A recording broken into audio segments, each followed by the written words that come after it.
beautiful, and thank you for clicking on today's video.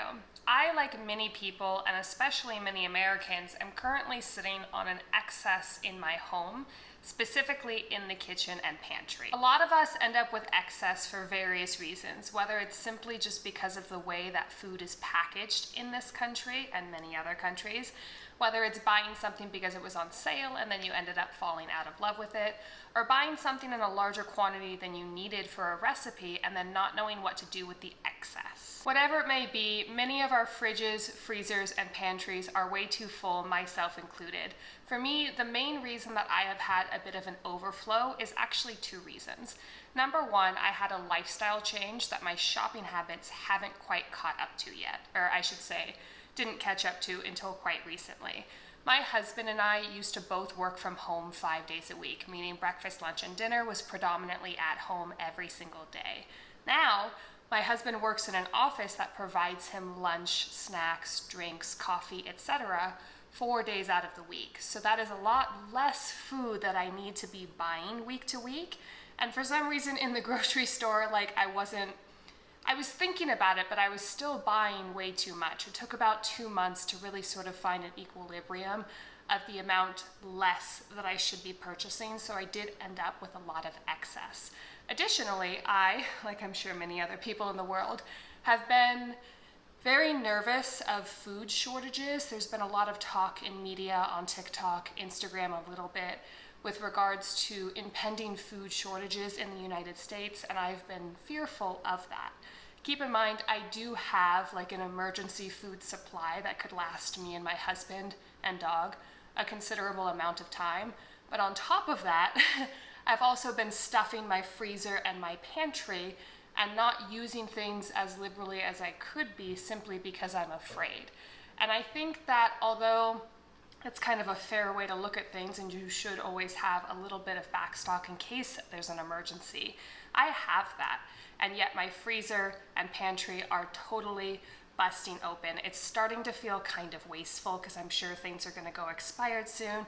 And it's starting to just sort of make me feel anxious existing in my kitchen and cooking in my kitchen. Now, don't get me wrong, having an excess of food is absolutely a blessing. It's been kind of nagging at me, the absolute surplus that I'm currently sitting on, mostly because it just feels wasteful because, like I said, a lot of this stuff is going to expire somewhat soon. So for this video, I have decided to do a low buy grocery challenge, which if you guys don't know is basically exactly what it sounds like. You try to spend the least amount possible until you can kind of get through the excess that's sitting in your kitchen. In my case, it's the freezer and also the pantry. I'd like to try to spend around $100 between now, which is September 6th, and the end of the month.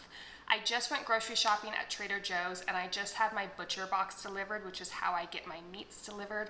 And I actually wasn't expecting it, so there's barely enough room in the freezer for like anything now. So I have a feeling the first week or maybe even 2 weeks isn't going to be very challenging. But as the weeks sort of crank on and I start having to use those things that I'm not so familiar with, or maybe I bought on sale and aren't my favorites, it's gonna get a little bit more challenging. But I do wanna see how long I can go without spending too much money at the grocery store, especially with inflation recently. But yeah, that's pretty much it. Let's go ahead and jump into day one. See you there.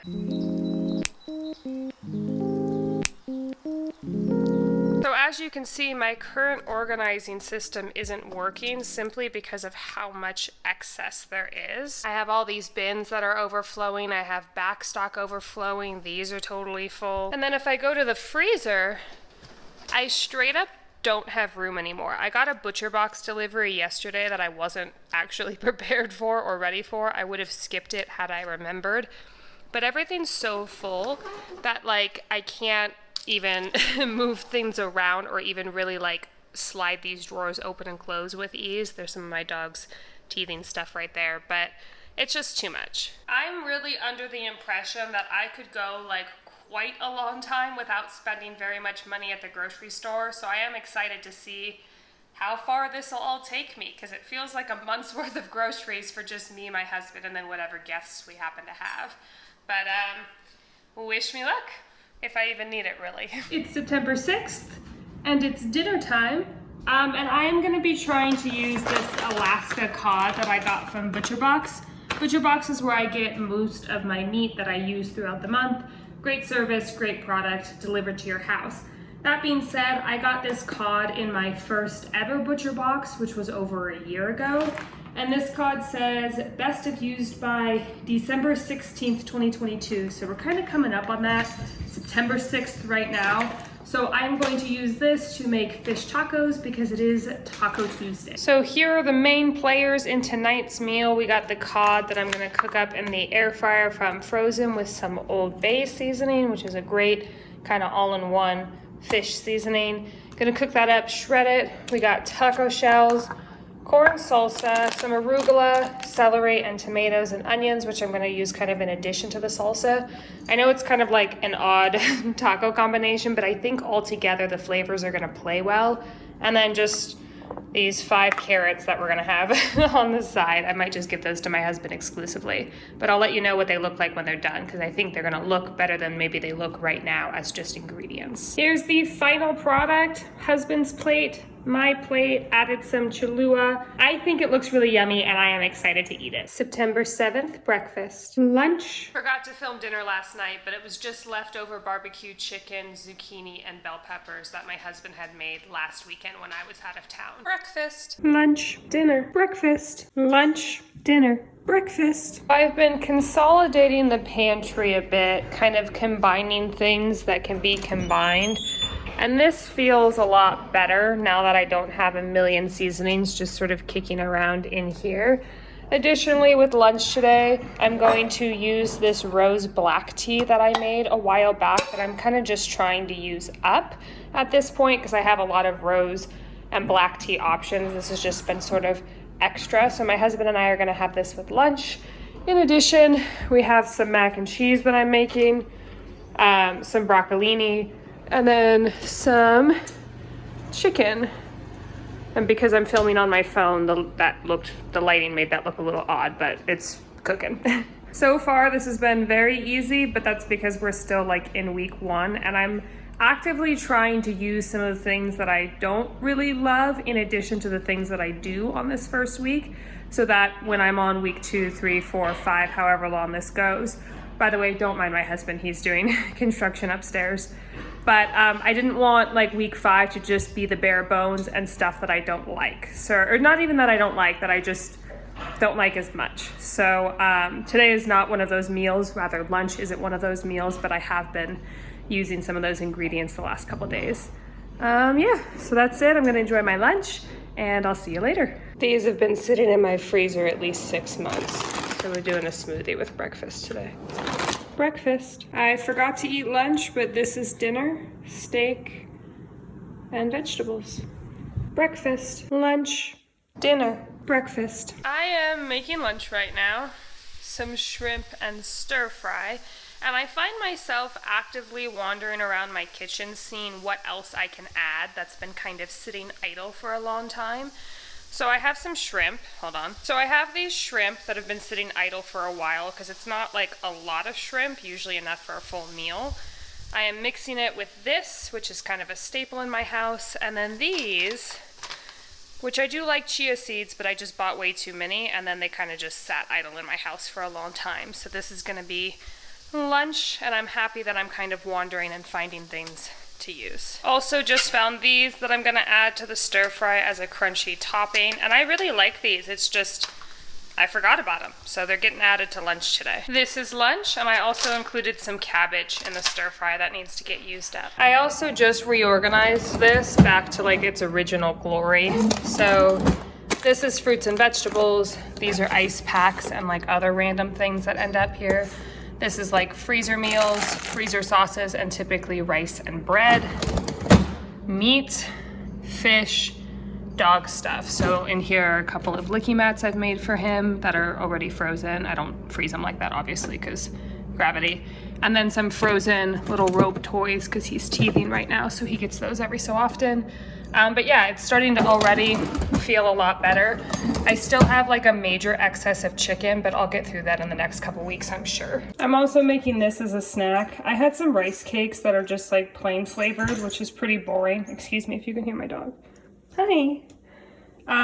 So I decided to make them kind of a sweet treat with some Nutella. Not like the best sweet snack. I do have some brownies over here that I might have later, but this is a good way to get these rice cakes used up. Breakfast, lunch. As I'm eating lunch here, I wanted to let you know that I did my first grocery shopping since starting this challenge.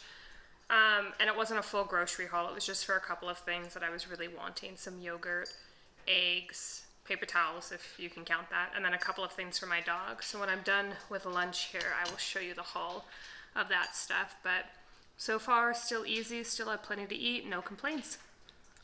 Boop-a-doop, grocery haul. I got paper towels because we were out. This will last us about a year. We use 1 to 2 rolls per year in this household. I don't know if this counts towards the grocery budget.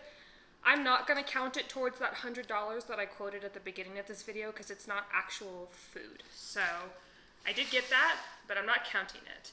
Then I got 3 yogurts, and I use these kind of like dessert in my household because they're actually like quite high in sugar, but they're a little bit healthier than just like eating cake all the time. So I got 3 of those in chocolate chip cookie dough, strawberry cheesecake, and salted caramel. And I get these at Walmart because they're the cheapest at Walmart. Got some eggs because I happened to be out of eggs. I typically get eggs at Costco or Trader Joe's, just a little bit more cost effective. But when I do go to Walmart, this is the brand that I like to get, is the Vital Farms. They're just a more like ethically produced egg, and I find that they taste better. So that's what I like. They're a little expensive though. I think that box was like $4. And then, again, what I'm about to show you, I'm not counting towards my $100, but it was part of the haul. And it's technically food, but it's not for me, it's for my dog. I got baby food in the form of apples, and the ingredients in here are safe for dogs. And then green beans, and the only ingredient in this can is green beans, both of which are good things for dogs. So this is dog enrichment.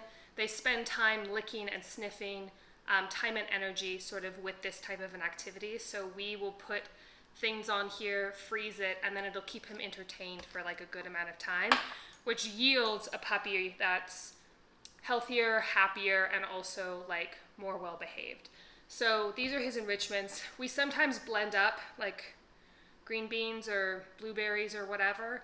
Sometimes I don't have that time, so I do like to use these baby foods. One of these jars, because we use so little on the lick mat, because he's still a puppy, his calories need to be like really highly considered. One of these will last usually 4 days, and at like $1.15, it's a really good deal. On here we have banana and then chicken broth with some treats. But yeah, so that is the haul. I am going to exclude the stuff for my dog. I'm going to exclude the paper towels. And this is all I've spent grocery-wise so far. I did decide to have one of those yogurts as a snack. Breakfast, lunch, snack, dinner. Hello! On Thursday, as you saw yesterday, that my dinner was Whole Foods. I wasn't feeling very well, so on the way home from work, my husband picked up soup, bread, and cookies from Whole Foods. I don't think he knows I'm doing this low buy. So the total with tax for the soup, breads, and cookies was $36. Gotta love Whole Foods. So that's gonna chunk into the $100 total, but we keep on going on. Today it's now breakfast time. Breakfast, lunch, dinner, breakfast, lunch. For breakfast, I'm making some miso soup, and I'm gonna use up some of this seaweed that I have too. Yesterday, my lunch and dinner, I ate out with friends while I was doing stuff with them, but this is breakfast today. It's a smoothie bowl with chia seeds, chocolate chips, and cashews. Lunch. We are now getting into the thick of it. I opened my fridge, pretty empty. I opened my freezer, it's mostly just frozen vegetables and meat, which was great for lunch today. But you know, you can only make so many things with no carbs. So what we're thinking tonight is we have these burger patties from Butcher Box that are left over, and my husband decided that he wants to make burgers when he gets back from the gym. But we don't have any other burger stuff because we don't have any fresh fruit or vegetables right now, just the frozen. So we're gonna do a mini grocery haul just for the burgers. So we're gonna get buns, tomatoes, lettuce, onion, maybe cheese, and have burgers tonight, which is gonna be really good because I haven't had a burger in a long time.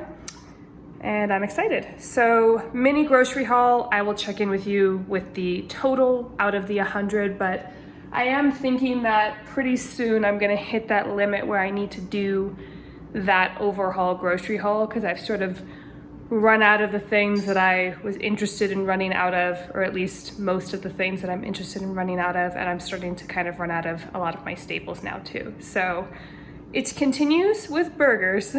We got onions and tomatoes and buns and chips, and the total was about, what?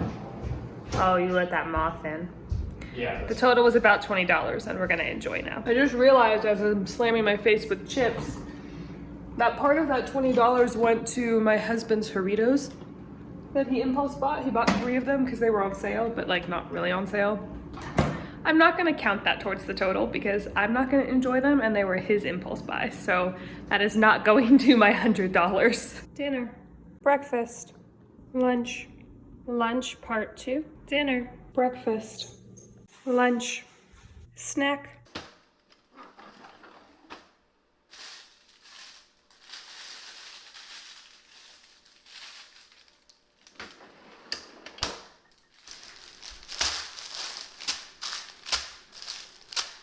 I wanted to show you guys a really quick weeknight meal if you're really pressed for time and you have no leftovers in the fridge, which happened to me tonight because it's now 9:10. I haven't cooked anything. It's my night to cook, and I still have 2 videos that need finishing editing. So what you do, you get whatever vegetables or fruit, if you like cucumber, that you have. In this instance, I only have frozen because I'm doing the low buy. Frozen rice that you're gonna microwave, and then one of these packets of either salmon or tuna. Jean, do you want salmon or tuna? Salmon. Okay, so if you eat like my husband, you get 2 packs of salmon for your bowl. If you eat more like me, you get 1. And you just kind of throw it all together, heat it all up, and then it's done. And I'll show you what it looks like when it's done. Probably gonna take 5 minutes, maybe less.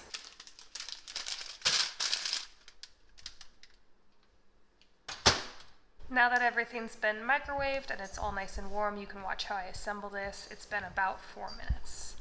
So let me angle this down. I have the rice already in our bowls. I add a little bit of this seasoning, but you don't have to. A little soy sauce, again, optional. And then these are the microwaved veggies that I'm gonna season with a little bit of garlic, seasoning salt, and pepper. And if I was planning this meal, I would have probably picked better vegetables, but whatever works. You can also do this with canned chicken if you're not a fish person. I just try to stay away from canned foods generally, so we don't have any canned chicken right now. Okay, so you can stop there, and that's just what the salmon bowl looks like, but I have some of these leftover frozen sauces from orange chicken from Trader Joe's. Because in the orange chicken pack, they give you 2, and we only ever use 1 at a time. So I've got 1 that I'm going to use as a little topping sauce here. I just heated it up in some water. And just to show you what this looks like in a little bit better lighting. And it was ready in about 6 minutes. I just realized that I put salmon flavored rice seasoning on top of my salmon. What I would recommend, as opposed to that, is the wasabi flavor. But I'm gonna eat dinner now. Breakfast. Quick check-in on the food spending for this month. I did send my husband to the grocery store yesterday to get sour cream, eggs, bread, and rice. And that total was $20.51 with tax. Lunch. Breakfast, I have an egg, 2 pieces of toast, 1 with butter and 1 that I'm gonna dip in this olive oil and herb sort of concoction. And then I'm making a latte. I've just steamed them up. So this is being filmed many moons after I finished the low buy challenge. And as you can tell from a couple of the missing clips from like random dinners and random lunches, it was a bit difficult for me to like consistently remember to film what I was eating, just because when I'm eating, I try to detach it from work. So I apologize for that. That being said, I did want to give sort of my final thoughts now that I'm a couple weeks out from that challenge. Number 1, I do think it is something that most people should partake in at least a couple times a year, especially if you're living in the United States. As mentioned before, the way food is packaged and sold here creates this problem of excess in a lot of our kitchens. Number 2, having excess food is a blessing. And although my meals towards the end of this started getting kind of redundant and boring, I tried to never forget that fact and also what I was doing. Number 3, with that fact in mind, I did start noticing towards the tail end of this that if there's food left in your house that you don't like and you're trying to turn it into something, it's probably better to give that food to a neighbor than to consistently be eating stuff you don't like. I feel like it kind of brought my morale down. And also I found that I was craving things like fast food more often than usual just because I was sick of cooking food I didn't really like, sick of eating food I didn't really like. I don't know if I filmed, as I'm recording this, I'm kind of editing, but I don't know if I filmed the last 2 weeks of this, but the food started getting really kind of sad. I'm talking Great Depression looking food, not very balanced meals, because I was so hell-bent on finishing this challenge and clearing out my kitchen completely as if I was moving out of the country or something. So when I got to the point where I was starting to crave McDonald's significantly more than usual, I decided that it was probably a good idea to start going grocery shopping again. So with all of that being said, this was fun. I don't think I would film something like this again just because it was kind of a lot to manage as far as my filming schedule went. And I often was forgetting, which meant the video was missing pieces, which isn't super fair to you guys. However, it is something that I would recommend if you have an excess of random food. It did force me to be creative in the kitchen up until the point where the food started looking like MRE meals? What is it that they eat in the army? Anyway, that's neither here nor there. I think if you stop the challenge before you get to the point that I did, you would have a good time with it because it does sort of invoke creativity until there's not enough ingredients left to be creative with. So I liked it. I would do it again. I have done it in the past. I've just not filmed it. And with all that being said, please like this video if you liked it. Subscribe if you're not already. Let me know in the comments down below if I have motivated you in any way to try something like this in your kitchen. And even more importantly, if you remember, come back and let me know how much money you saved that month. And with all that being said, I'll see you in a couple days with another video. Bye.